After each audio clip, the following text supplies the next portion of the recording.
We need to file our sales tax at regular intervals based on our business setup. To file taxes in QuickBooks, on the left-hand navigation, click Taxes.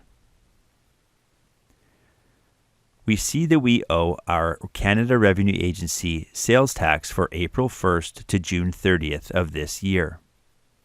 QuickBooks tells us the amount that we have due, so we're ready to file.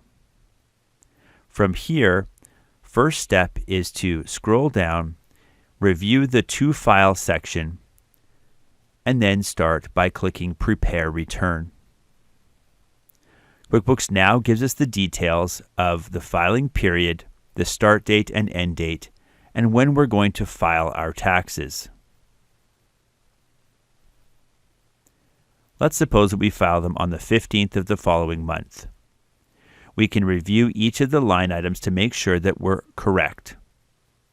If we need to make any adjustments, click the Adjust button and make the appropriate adjustment. After you've reviewed each of the line items and you feel confident that you're ready to file your return, click Mark as Filed. QuickBooks tells you that it's going to mark all of the transactions in that period as filed, and it will close the books for that GST/HST period. Click Continue. Next, it asks you if you'd like to record a payment. We can choose Pay Later or Record Payment. We'll click Record Payment.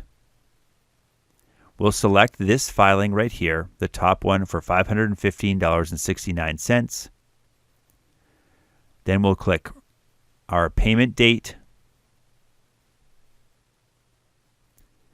and then we'll choose Record Payment. This will record a payment from our checking account, and we'll finalize the return. Now our sales taxes have been recorded in QuickBooks and paid.